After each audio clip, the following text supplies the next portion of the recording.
प्रामाणिक समाधान।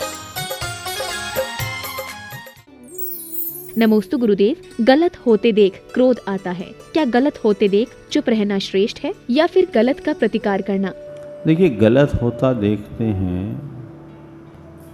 तो प्रतिवाद करते हैं, या मेरे प्रति कोई गलत करता है तो प्रतिवाद करते हैं, गुस्सा आता है। पहले तो ये देखो कि तुम सबके प्रति सही ही करते हो क्या। दूसरी बात, यदि कोई गलत हो उसका प्रतिवाद भी करना है तो गलत तरीके से मत करो, सही तरीके से करने की कोशिश करो। हमें इसके लिए थोड़ी व्यापक दृष्टि को अपनाना पड़ेगा। कई बार जिसे हम गलत मानते हैं वो गलत होता नहीं, गलत हमें दिखता है। अपने आवेग संवेग पर नियंत्रण लाने के लिए हमें 4 बातों को ध्यान में रखना जरूरी है। पहली बात, हमें समग्रता से सोचना चाहिए। कई चीज़ें हमें गलत दिखती है पर वो गलत होती नहीं, पर हमारे आधे अधूरे चिंतन के परिणाम स्वरूप हमारी बात, अच्छी बात भी हमें गलत लग जाती है। जैसे आपने किसी से कुछ काम कहा, उसने नहीं किया या विपरीत किया, आपको क्रोध आया और आपने तुरंत उसका प्रतिवाद किया, हुआ। पर ये देखना है कि उसने नहीं किया या नहीं कर पाया। कई बार आपने अपने जीवन में ऐसा अनुभव किया होगा कि किसी को कुछ कमिटमेंट दिया हो और उस काम को पूरा करना चाहा हो और चाह करके भी नहीं कर पाए, और वो पूरी ईमानदारी से आपने प्रयास किया और नहीं कर पाया। आपके साथ ऐसा अनुभव होगा, हर व्यक्ति के साथ होता है। तो समय ये भी तो देखो कि उसने नहीं किया, ऐसा भी तो हो सकता है। जैसे एक उदाहरण देता हूं, आप घर गए, खाने से पहले आपकी धर्मपत्नी ने आपको बुलाया, जल्दी आओ, आज डोसा बनाए। आप पहुंच गए डोसा खाने, और जैसे खाने के लिए बैठे, थाली में रोटी आई। अब क्या करोगे? क्या करोगे? थाली उठाकर फेंक दोगे? गुस्सा आएगा? ये क्या तरीका है? कौन सा मजाक बना रखा? मैंने कहा था क्या? खुद ने कहा, फोन करके बुलाया, और ये तमाशा, ये मजाक, पता नहीं क्या क्या बोलोगे, तो आप ही लोग जानो। लेकिन धर्मपत्नी हाथ जोड़ रही है कि मैंने आज तक आपके साथ कभी मजाक नहीं किया, आप ऐसा कैसे सोच रहे हैं? मुझे खुद इस बात का बेहद दुख और खेद है कि आपके लिए इतनी रुचि से सब कुछ तैयारी की और डोसा दे नहीं पाया। आंखों में आंसू है। बोले क्या बताऊं, मुझसे बड़ी गलती हो गई। मैं डोसा बनाना तो चाह रही थी, सोचा कि आप आओगे तो गरम गरम तैयार करके देंगे, लेकिन जैसे ही गैस सुलगाई, गैस खत्म। देखो, घोल मैंने तैयार कर लिया, मसाला तैयार है। ये तो गनीमत है कि सवेरे की 4 रोटियां पड़ी थी, सो मिल गई, नहीं तो ये भी नहीं मिलती। अब बोलिए आप, अब गुस्सा आएगा? पत्नी ने गलत किया,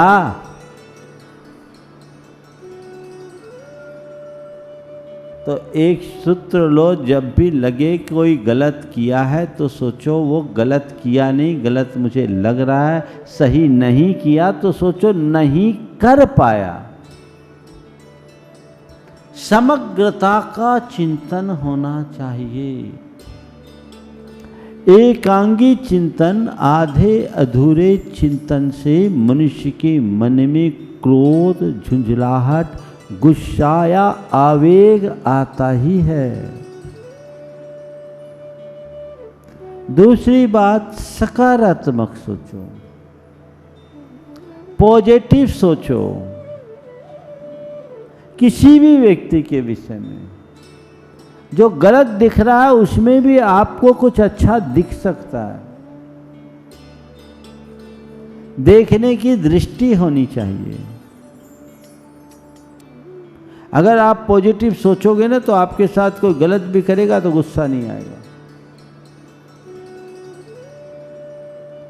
पत्नी ने भोजन परोसा, सब्जी में मिर्ची ज्यादा थी, उसकी झाल से आंखों से आंसू आने लगे। सब्जी में मिर्च ज्यादा थी, झाल से आंखों में आंसू आने लगी। पत्नी ने पूछा क्यों क्या बात है, रो क्यों रहे? बोले तुमने सब्जी इतनी स्वादिष्ट बनाई है कि उसकी खुशी में आंसू के आंसू आ रहे। सब्जी में मिर्च अधिक, उसकी झाल से आंखों से आंसू। पत्नी ने पूछा क्या बात है, रो क्यों रहे? बोले क्या बताऊं, तुमने खाना इतना स्वादिष्ट बनाया, सब्जी इतनी स्वादिष्ट बनाई है कि उसकी खुशी में आंसू आ रहे हैं। पत्नी ने कहा थोड़ी और सब्जी परोसूं क्या? बोले नहीं, अब ज़्यादा खुशी बर्दाश्त नहीं होगी।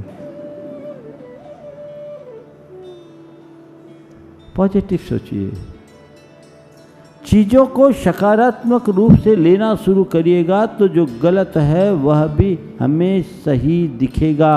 और एक बात ध्यान रखने का है, जिसे हम गलत मानते हैं वो गलत हो, ये जरूरी नहीं हो सकता वो सही हो, हमारी दृष्टि गलत हो। गांधी जी कहा करते थे कि मैं अपने विरोधियों को भी मित्र मानने लगा हूं, क्योंकि मुझ में अब उनकी जैसी दृष्टि आ गई है। यही मेरा अनेकांतवाद है। सकारात्मक सोचिए। तीसरी बात, चीजों को इग्नोर करना सीखिए, नजरअंदाज करना सीखिए। कुछ बातें ऐसी है जो हमारे काम की नहीं, उसे नजरअंदाज कर दें। लोग पकड़ लेते हैं, काम की बातों को भले नजरअंदाज कर दे पर बेकाम की बातों को पकड़ लेते हैं।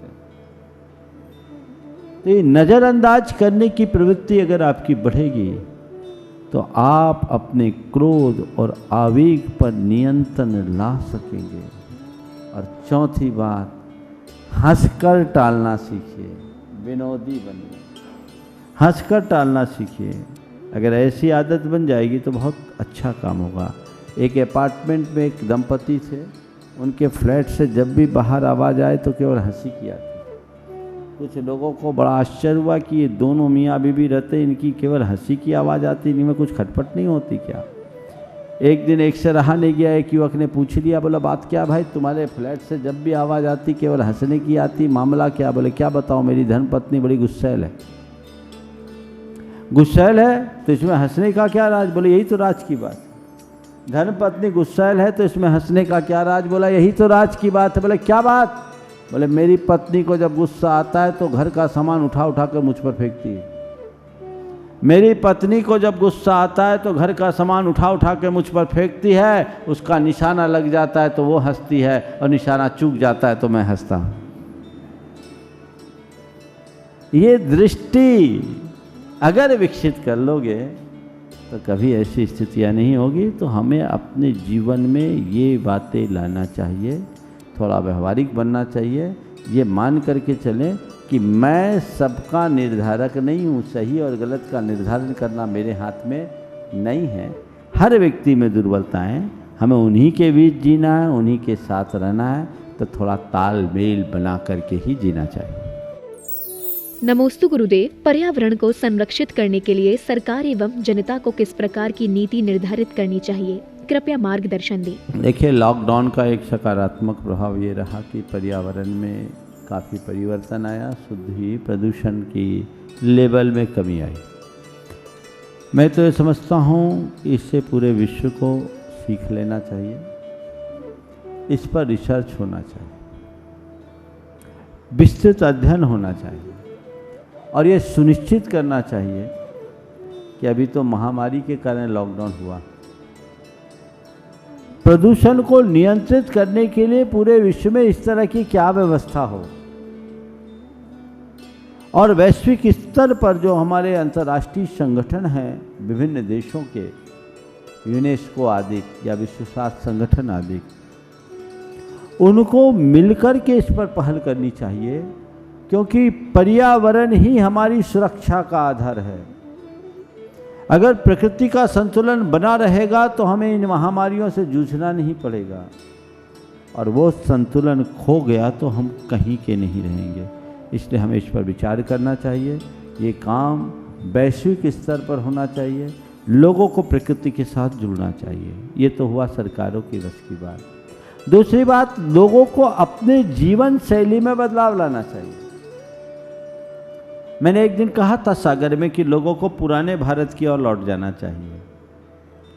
खान पान, आचार विचार सब बंद हो जाना चाहिए। भी इतने दिनों ने आपने अपने जीवन में बहुत सात्विकता रखी, और हमने सुना है धीरे धीरे अनलॉक शुरू हुआ तो चाट पकौड़े चालू हो गए। धीरे धीरे और चीज़ें भी चालू हो जाएगी, वही पुराने ढर्रे में आप आ जाएंगे, तो वो आपके जीवन को कमज़ोर करेगा।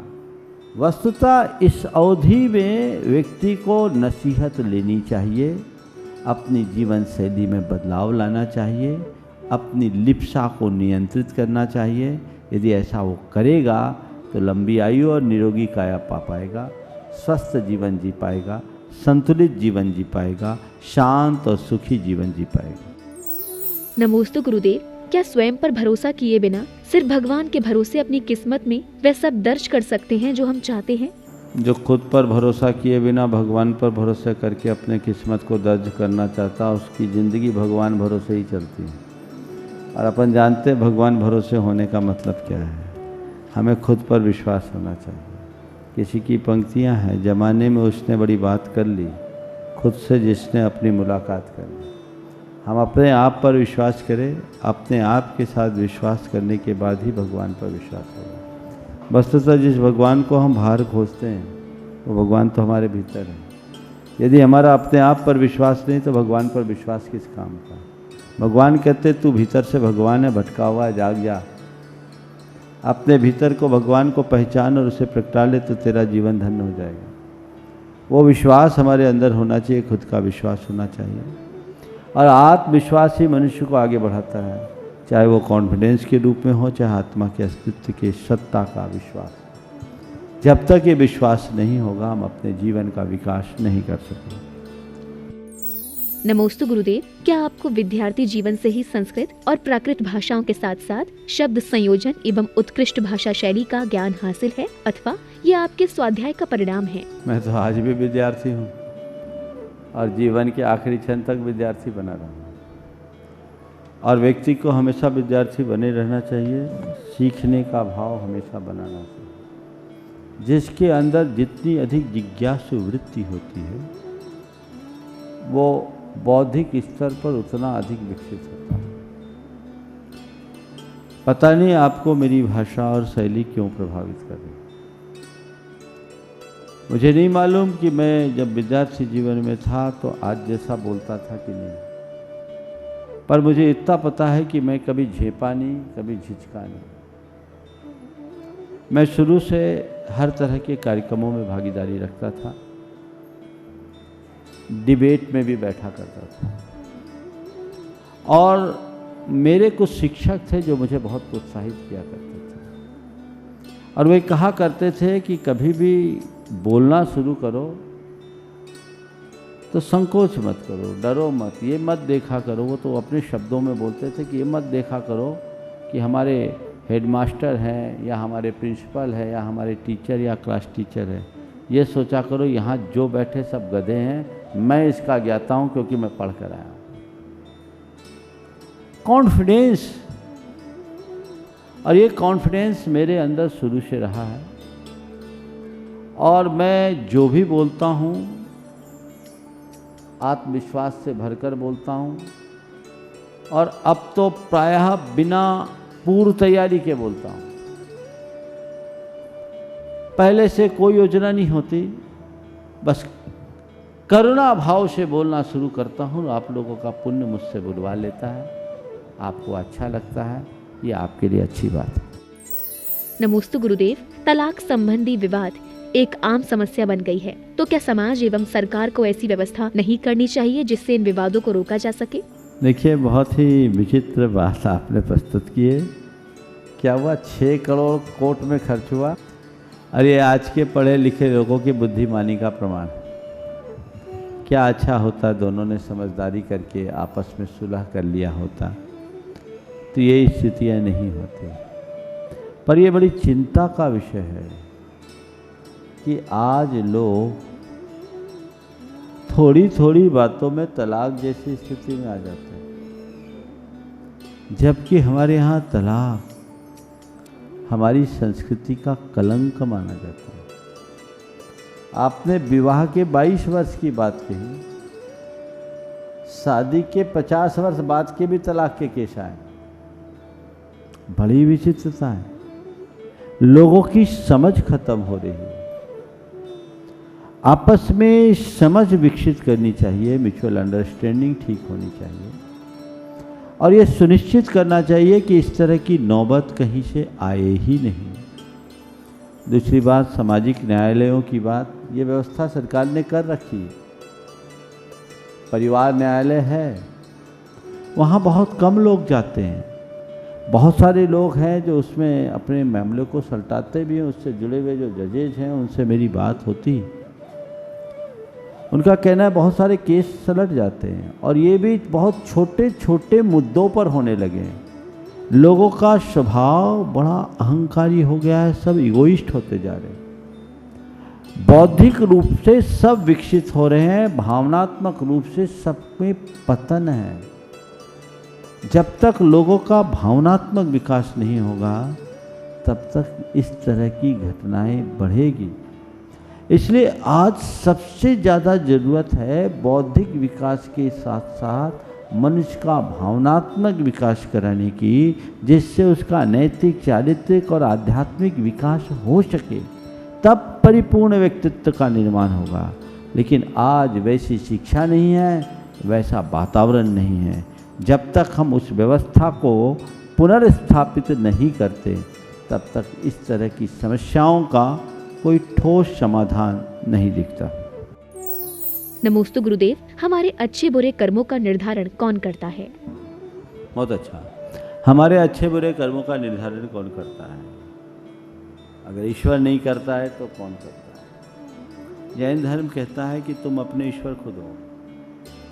तुम्हारे लिए किसी दूसरे ईश्वर की जरूरत नहीं, और किसी दूसरे ईश्वर का तुम पर नियंत्रण भी नहीं। हम जो भी कार्य करते हैं, अच्छे या बुरे, जैसी प्रवृत्ति करते हैं वैसी प्रवृत्ति की छाप हमारी आत्मा में पड़ जाती है। संस्कार के रूप में वो अंकित हो जाते हैं, और वे ही कालांतर में पककर हमारे अच्छे बुरे व्यक्तित्व का आधार बनते हैं, कर्म के फल के रूप में। मनुष्य जैसी प्रवृत्ति करता है वैसे संस्कार आत्मा में जुड़ते हैं, और जैसे संस्कार होते हैं वे ही कालांतर में पुण्य पाप के रूप में फलते हैं। इसके लिए अलग से किसी ईश्वर या इस जैसे किसी सत्ता की आवश्यकता नहीं। ये स्वसंचालित व्यवस्था है। ईश्वरवादियों ने भी कई स्थानों पर यह बात लिखी है। जब वो कर्मवाद पर विश्वास करते तो कहते कर्मणाएव जायते जंतु कर्मणेव म्रियते, सुखम दुखम भयम क्रोधम कर्मणेव जायते। ये भागवत की बात नहीं कर रहा। कर्म से ही जीव जन्मता है, कर्म से ही मरता है। सुख दुख भय क्रोध जो भी है सब कर्म से ही होता है। तो कर्मवाद जब हम बात करेंगे, कर्मवाद को समझेंगे तो हमें किसी दूसरे की जरूरत नहीं। कर्म के रूप में स्वयं एक बहुत बड़ी शक्ति है जो स्वाभाविक रूप से अपना कार्य करता है, उसके अनुरूप फल मिलता है। हाँ, पर इस कर्म की सत्ता का भी विनाश किया जा सकता है यदि मनुष्य धर्म से जुड़ जाए, अपनी चेतना को जान ले, उसे नष्ट करता है। तो उसके लिए अलग से किसी लेखा जोखा करने वाले की ज़रूरत नहीं, किसी ईश्वर की ज़रूरत नहीं। ये अपने आप चलता है और अपने आप फलता है।